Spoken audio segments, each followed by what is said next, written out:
Welcome to the WPSGHA Draft LCD Open Meeting. My name is Richard Staley. I'm the Policy Administrative Assistant. I've placed all attendees on mute at this time, but I will open the lines for communication when we are ready to take comments. I would like to turn things over to our facilitator now, Dr. Denise Nechadsky.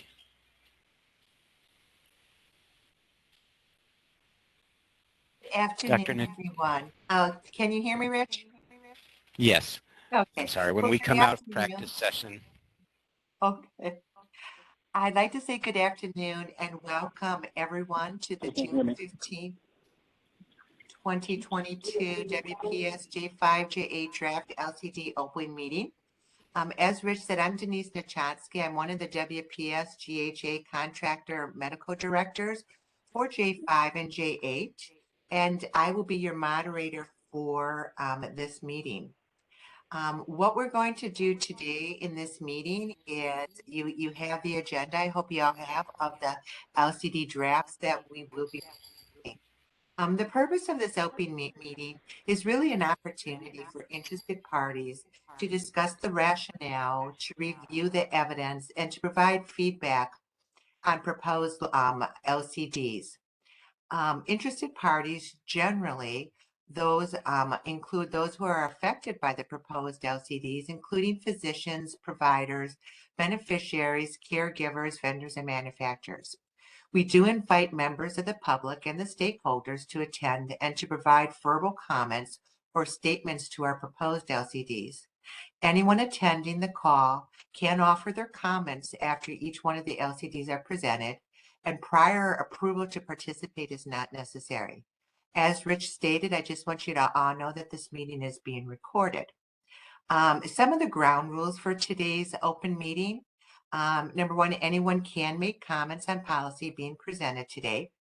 If you choose to, after each one of the draft LCDs are presented, please identify yourself before you speak, and that is just for our documentation for the minutes. If you are a presenter with a documented presentation, please inform those on the call of any conflicts of interest. You will be stopped after 10 minutes to allocate equal time for other presenters. Rich will have a timer and will let you know as your time is approaching the 10-minute mark. WPS will not answer any of the questions today. We do have one outside presenter, a stakeholder who is presenting, which is going to be Mr. Scott Blackman. Today there's a presentation of 8 drafts for this open meeting. All were published already to the proposed draft local coverage on the WPS website. It was posted on May 26th, 2022, which was the start of the open comment period. So the open comment period will extend from May 26th through July 9th, 2022 for all of these drafts. As I said, there's 8 of them today. 2 of them have already presented to a multi-jurisdictional CAC or an evidentiary committee. So draft DL 39356, the molecular testing for detection of upper GI metaplasia, dysplasia, and neoplasia, was presented at a multi-jurisdictional CAC on October 21st, 2021. And the other, DL 34641, Transcranial magnetic stimulation, was presented at a multi-jurisdictional evidentiary committee on September 29th, 2021. This is the one that Mr. Scott Blackman will he is the Director of Market Access for Brainsway. He will be providing a presentation. There are 6 other drafts that you see on the agenda there. These are all for retirement. Due to the changes with the 21st Century Cures Act, these retirement LCDs, they need to be presented at open meetings before moving forward with the retirement process. At this time, I'd like to introduce Dr. Barry Weitz. He is the lead CMD for all 8 drafts today that will be presented. So he will present a short synopsis and a summary for each draft. Afterwards, Rich will open the lines for anyone who has any comments. Dr. Barry White's, his medical education and specialty training includes that he received his MD degree, residency, and pulmonary fellowship at the University of Mississippi. Subsequently, he received a master's degree in health administration from the University of Alabama, Birmingham. His clinical experience includes private practice in pulmonary critical care and sleep consultation for nearly 37 years, with 11 years being concurrent as a CMD for a Part A contractor.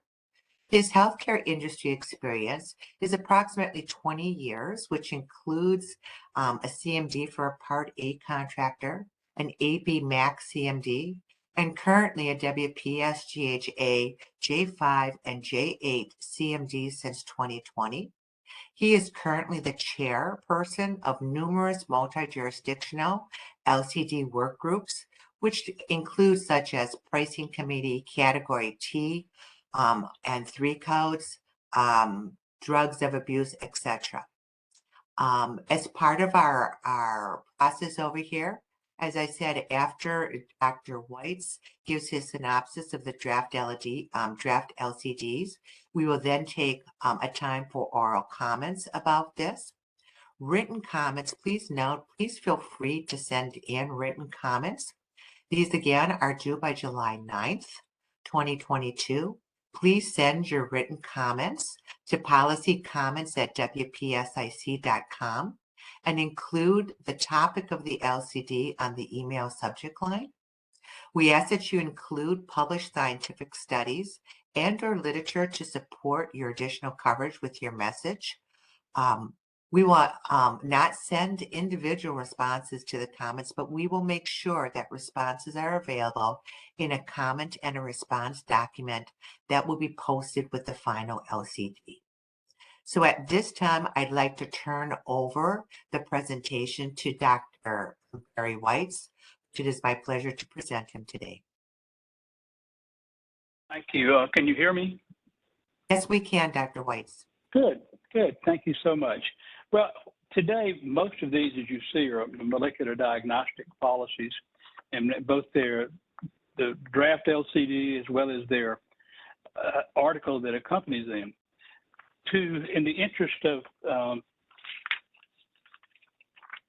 not having to have someone sit through this, our only presenter today, I think it would be prudent of us to ask Mr. Blackman if he would go ahead and initiate his presentation.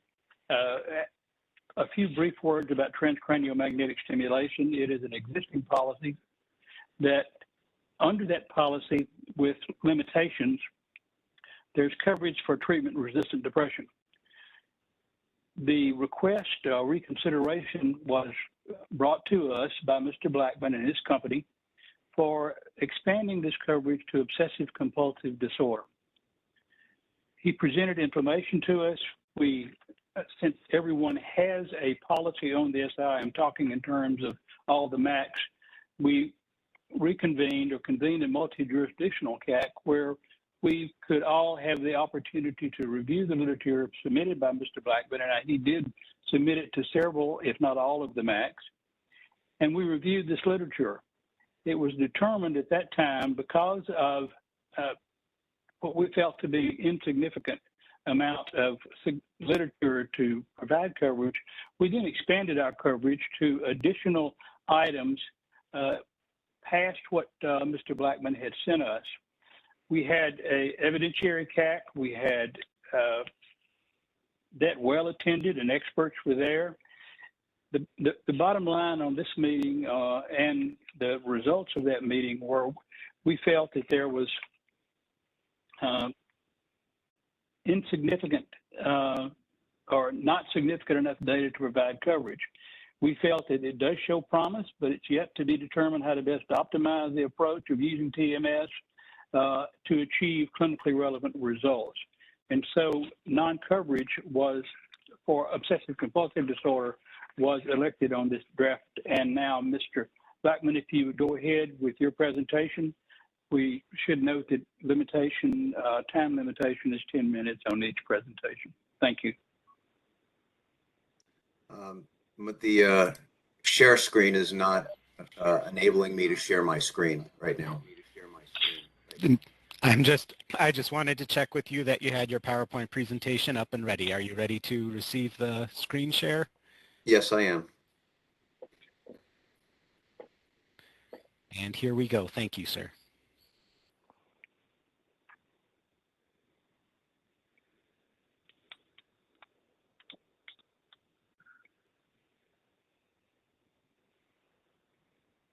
Can you see my screen?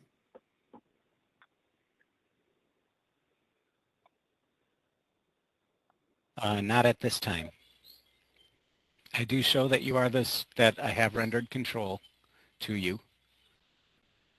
Pressing share content.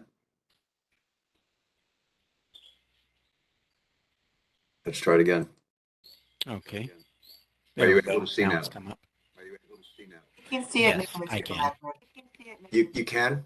Yes, we can. Thank you. Okay, thank you. Thank you for the opportunity today to present our comments regarding this draft LCD. My name is Scott Blackman. I'm the Director of Market Access for Brainsway. As far as a conflict of interest, I am an employee of Brainsway, who's the manufacturer of Deep TMS, and I'm a paid employee. I'm also a member of the Clinical TMS Insurance Committee. Our agenda is going to briefly just mention major depression, but focus more on the analysis that was made with the evidence on OCD by WPS and point out some of the evidence which you have already seen, but I'd like to make a point about deep TMS versus all TMS.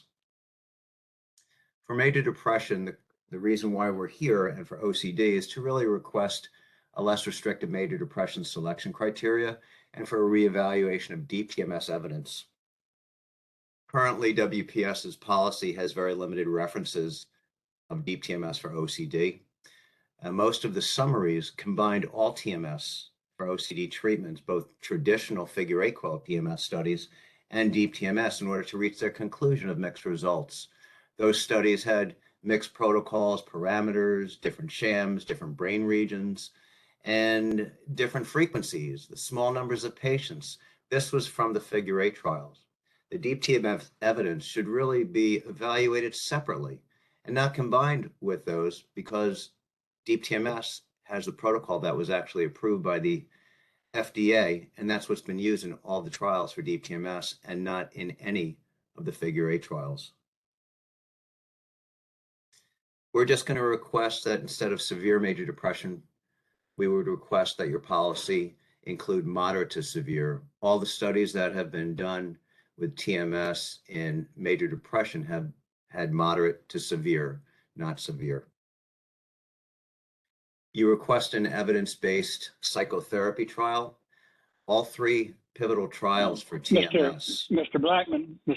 excuse me, this is very wise.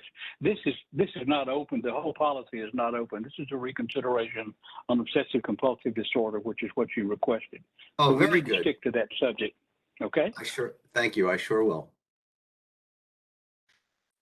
Dr. White and everyone else, the analysis by the Contractor Advisory Committee, as I was mentioning earlier, talked about small sample size of the studies, low quality design, risk of bias, short-term follow-up, lack of long-term data, real-world application, whether it's low or high frequency, different brain regions that were stimulated, and what's clinically meaningful. And the analysis, as you mentioned earlier, was there still some questions that remain regarding the brain regions, the frequencies, the actual protocol, long-term data, and what would be appropriate for OCD and for the treatment. And right now, only deep TMS has the demonstrated evidence to answer all those questions. So I would ask WPS, the real question is deep TMS, not all TMS, with the H7 qual, should it be covered? And is the evidence sufficient? Has it been proven safe, effective, and durable? Has the brain region been identified, the frequency, the sessions, the actual protocol, and the duration? And are the effectiveness outcomes in the clinical trials also seen in the real world? Is it FDA cleared? And is it, I know you don't care about cost, but is it cost effective? Your analysis that was done by WPS, I understand and we understand the confusion when looking at the multiple trials that have been looked at between 1980 to 2019. If you look at just the RCTs in general, they look at different brain regions, like 4 or 5 different brain regions: SMA, prefrontal cortex, orbitofrontal cortex. They also look at small numbers of patients from 33 to 45. Usually about 10 to 60 were analyzed. But those small trials were done in figure-8 trials with these different brain regions. The frequencies ran from 1 to 20 hertz. They ran from 2 to 6 weeks with low follow-up. So you're looking at a lot of small trials that had mixed results, some moderately effective, most were not effective. And then you're looking at these meta-analyses. But if you look at Ma, Red, and Lysicek, there wasn't even any deep TMS involved in these trials or meta-analyses. So they're looking at only figure-8 trials, which were very small and didn't gain clearance from the FDA from those trials. Same thing with the other NMAs that were referenced. Trevizol from 2016 and 17 had no deep TMS. And another one in 2021, looking at figure-8 and only our pilot and our pivotal trials in their network medical analysis, actually states that the analysis requires caution due to invalid conclusions. So I can understand that it's very confusing to look at what protocols and whether or not it's effective. Generally, as we've briefed before, the protocol that's been approved and proven effective stimulates the ACC, which is deeper into the brain, and the medial prefrontal cortex. OCD is not like major depression. Rather than being episodic, it's chronic. And unfortunately, there's very limited treatments. In fact, when you look at psychotherapy and only 5 SRIs in the last 20 years that have been approved, there's been nothing else. And in fact, 50% of the patients that get treated for OCD with these drugs fail. They don't get a response. And so they usually go to more expensive inpatient or outpatient treatment or residential facilities doing more intense of the same here. The coil that was produced by deep TMS, the red stimulates the electric field distribution, stimulates deeper and broader into the brain. And in fact, deeper and broader in order to hit the areas that we associate with OCD, as I mentioned earlier. Deep TMS actually goes 4 times deeper than a figure-8 coil, 3 centimeters subdural. And a head-to-head study that was done by Zerini actually showed that when you compare the Mag Venture coil, which got an FDA clearance based upon substantial clinical equivalence, actually has no clinical studies using this protocol. In fact, they have safety, but they don't have any clinical evidence other than a very small trial that was done in 2016. But that's it. They don't have any clinical evidence to demonstrate the efficacy. So again, I would ask that for clinical evidence for anything other than deep TMS, they should have clinical studies to demonstrate their effectiveness for OCD with the protocol that's been approved by the FDA. There's been a number of trials, 14 in particular. The ones that we haven't shared was the cost effectiveness trial, the long-term durability from the long-term outcomes from the registry, and just recently, an unbiased, no conflict of interest network medical analysis was conducted that actually looked at 19 different treatment strategies and showed that deep TMS was the best treatment choice to be used when SRI treatments fail. The low frequency study, the pilot study actually showed that low frequency was not effective and that high frequency was. That led us to go to the pivotal trial where we looked at the modified intent to treat, which was predetermined to look at efficacy. Intent to treat was to look at all the patients and any safety outcomes. And in fact, we wanted to make sure there was no bias. So if a patient increased their medication, we didn't want that to occur and say that, oh, they got better because of medication change. So anybody with a medication change that started the protocol was left out of the modified intent to treat. And ultimately, 38% of the patients actually demonstrated that they responded. 58% responded in the real world outcomes. And in fact, they did even better with 10 additional treatments. They went from 33% response to 50% response. A response is a 30% improvement in Y-box. Durability just came out that showed 87% of patients had equal to or greater than a year of durability with the average of 2 years, and improvement in functional disability 67% of patients improved in their productive work days, and they basically went from 2 lost days a week to no lost days. Ultimately, this is a study that I stated that showed that deep TMS was the treatment of choice. Other treatments included Zofran, which is a nausea drug for cancer, and Abilify or aripiprazole, which both are not indicated by the FDA for OCD. The same problems with meta-analyses and reviews combined all the TMS and not deep TMS. CTMS Society has a published recommendation, and right now Highmark just approved, 8 million members also approved OCD. So you've got Palmetto, TRICARE, healthcare services in 5 states, almost 70 million patients are covered. $10 million is spent a year with a third of the treatments being ineffective for OCD. Deep TMS was shown to be cost effective, and in incremental cost effectiveness was actually demonstrated to be very cost effective after the antidepressants and cognitive behavioral fails, before they go to even adding an antipsychotic or going to the partial hospitalization or residential. Deep TMS is cost effective. So in summary, you can see 38% to 58% response with deep TMS, rather than going from psychotherapy and meds to more of the same at an intense partial hospitalization or residential. You can get a very good response with deep TMS in these patients. And in closing, I would ask that based upon the deep TMS evidence, the research, the large evidence trials, the protocols, the FDA clearance, the real world evidence, the long-term effectiveness, the improvement in a patient's functional disability, and the durability of 2 years, and the cost effectiveness, solely deep TMS and BrainsWay has done the evidence. And even without the BrainsWay evidence, the recent network meta-analysis of all the 19 different treatments for OCD, it was shown that after they fail SRIs, deep TMS would be appropriate and medically appropriate.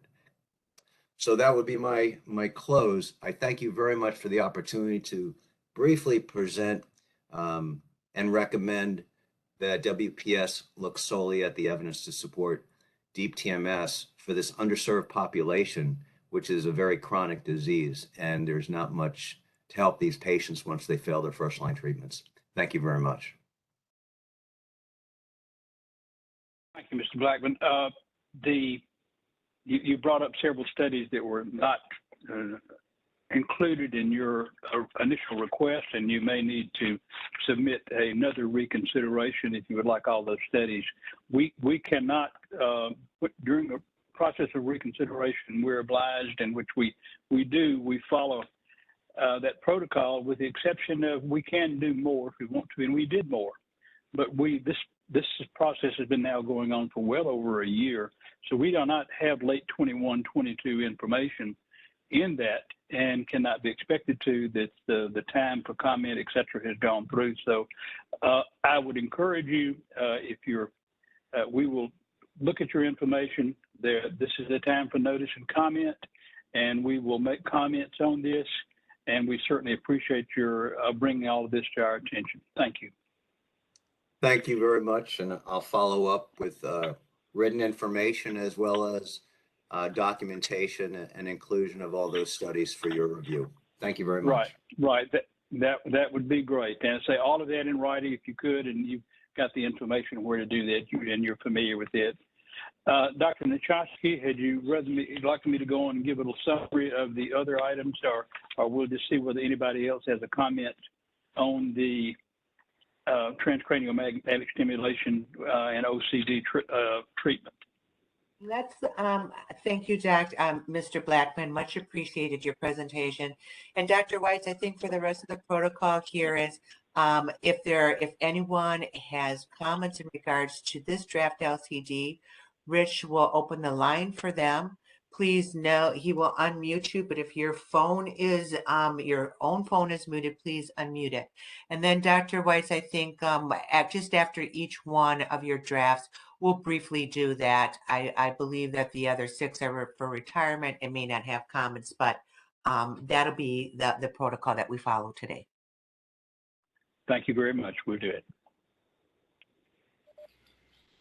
At this time, I will open lines for comments. Please make sure you have unmuted yourself on your end if you would like to make a comment, and to ease transcription, please state your name before speaking. The lines have been unmuted.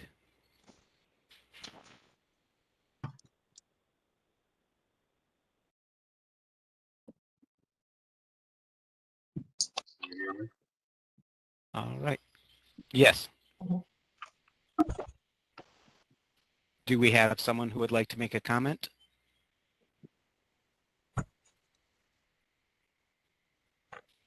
All right, I will place the lines back on mute and you can move forward with the next draft LCD.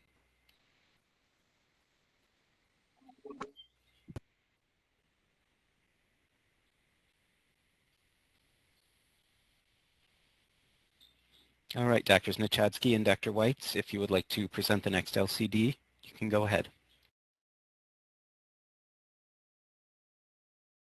Dr. White, take it away for us. You may be on mute.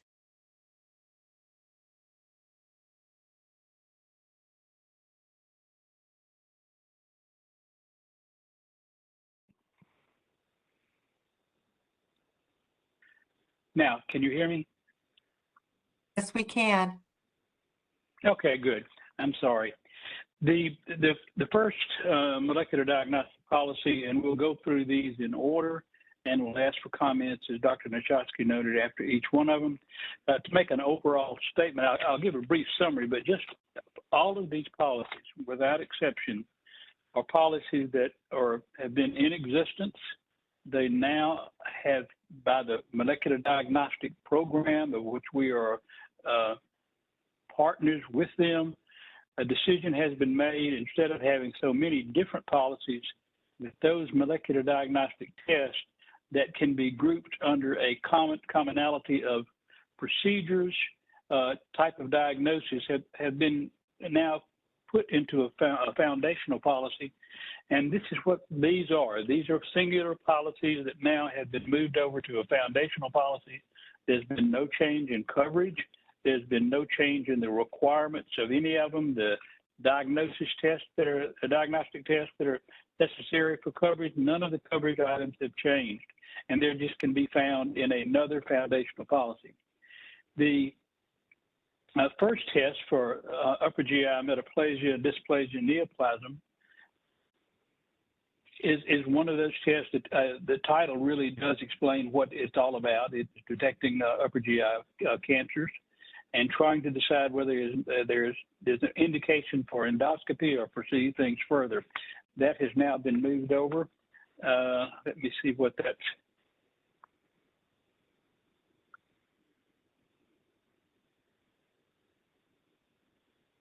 been moved over to L38966, which has to do with cancer.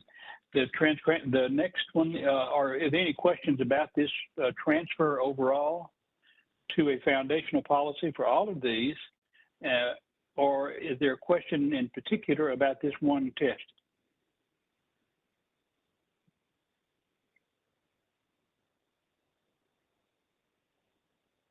Rich? All right, at this time I am unmuting. Yes, at this time I am unmuting you again. Oh, I'm sorry, I'm here. Of course, again, this is for 2024, so is there anything you want me to change in terms of plan for what I've already prepared for 2023? Then if I hit exit, then... All right, Okay. All right. I apologize. We have, I believe, 3 people speaking at once. I'm going to go with Jeff Salzman first. Jeff, if you could speak.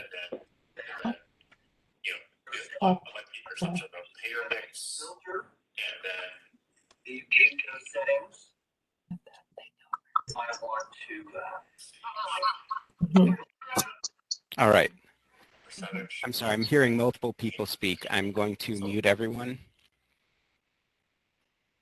All right. If you would like to make a comment, please note in the chat window and send it directly to me, and I can unlock you for speaking. But we had three or four different inputs coming in.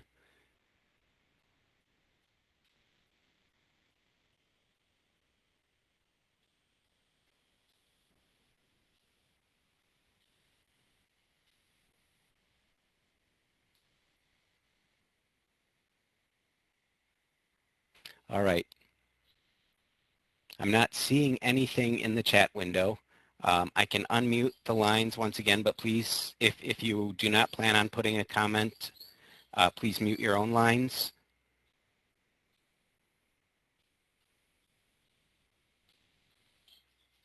Quarters. So, I mean, unless you want me to leave it as it is, I can combine the quarters. So for 2023 and 2024, we'll be in the same format, Who is or I can leave it as it is. But I who is this speaking was right now? consistent, and that if Andrew or anybody's looking at this, it'll make more sense, I think, that way Mr. versus, well, why is If you are 2023 speaking broken on in another quarters? line, please mute yourself. Thank you. I've just muted everyone. I believe there's someone having a different meeting and just speaking. So I do see there are people commenting in the chat. I don't see, if anyone would like to make a comment on this specific policy, please let me know through the chat and I will unmute you individually.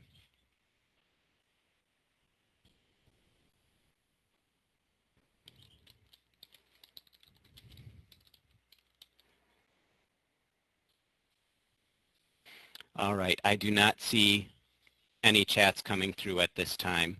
I'm going to open up Dr. White's line again.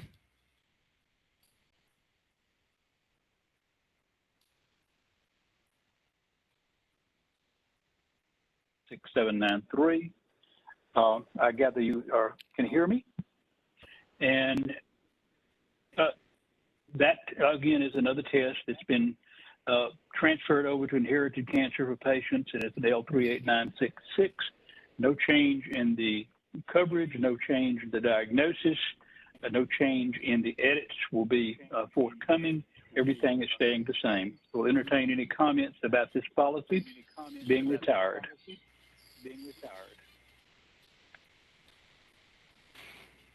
All right, if you have any comments, please indicate in the chat.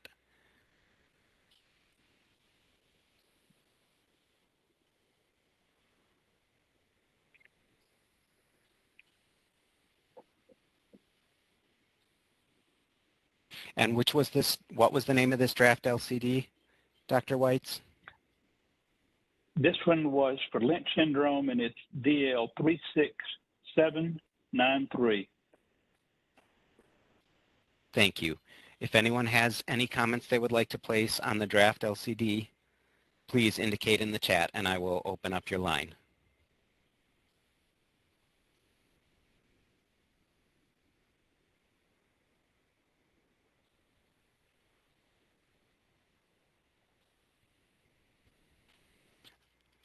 All right, I do not see any comments on the draft LCD. There is a question from Delana Williams asking for a more fundamental understanding of the call. That's up to you, Dr. Weitz and Nachadsky, how to address that. Fundamental understanding of the purpose of this call. Is that the question?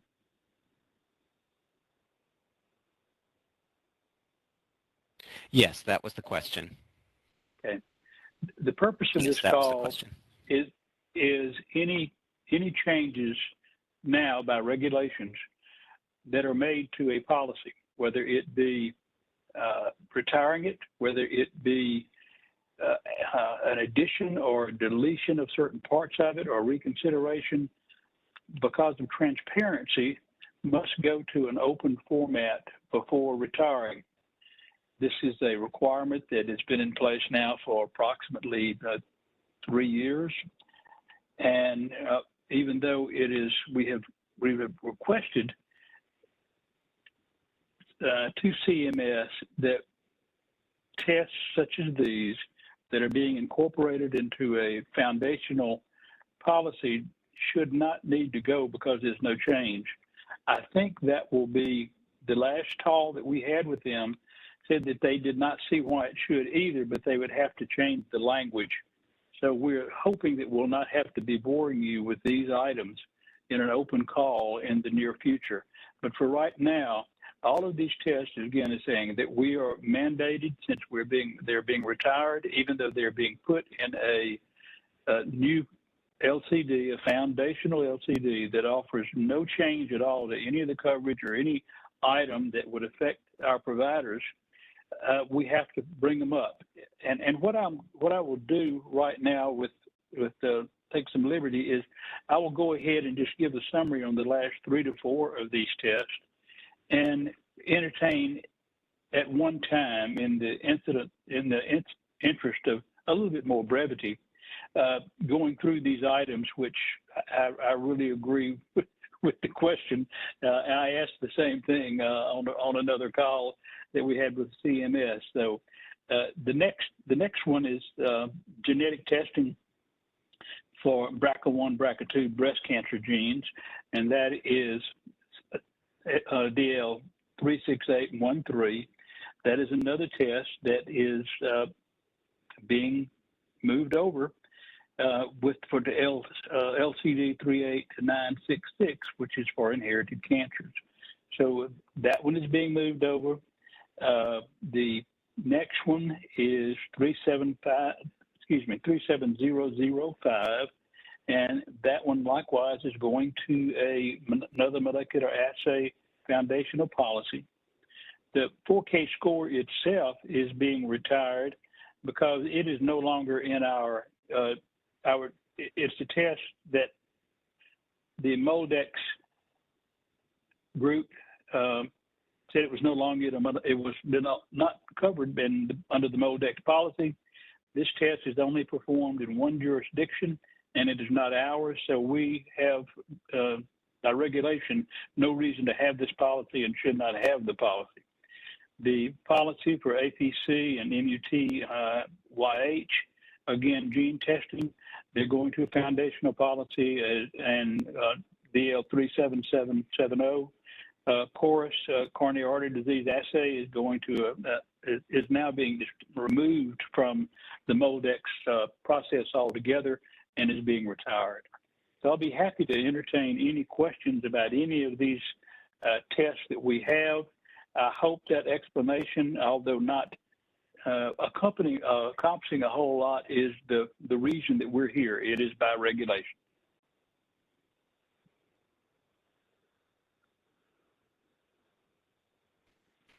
All right. So any comments, please note in the chat, and I will open you up individually to provide your comments.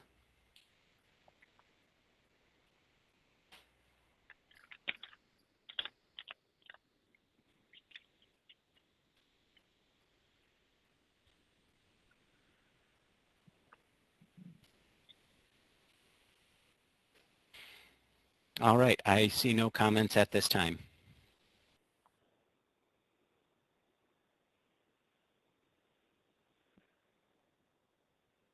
Dr. Machowski, back to you. Thank you. I'm coming off of mute. Thank you all. At this point, these are all the draft LCDs that needed to be presented. I want to thank the one attendee who asked this question and was forthright to say what the reason why these drafts have to be presented today. Dr. Weitz, thank you for your explanation with the mandate of the 21st Century Cures Act and why these drafts have to be presented to all of you. I want to state that if anyone, just in summary, if anyone has any comments that they would like, any written comments, please note that they're due by July 9th, 2022. Please again send them to the Medicare or the policy comments at WPSIC.com. Include the topic of the LCD on the email subject line. I want to thank Mr. Scott Blackman for his informative presentation. Dr. Weiss, again, thank you. I want to thank all the attendees.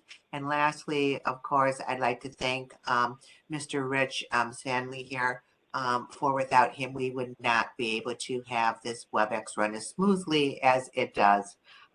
Again, at this point, if there's no comments, the meeting will be adjourned. Thank you. I will open for comments one more time. If you would like to make a comment on any of the draft LCDs, please send a chat and I will open your line.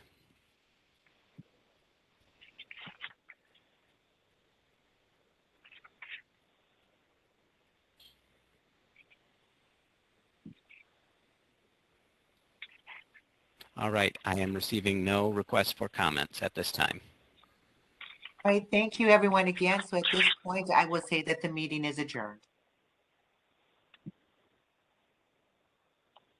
Thank you, Denise. Appreciate it. Thank you all. Have a good day now.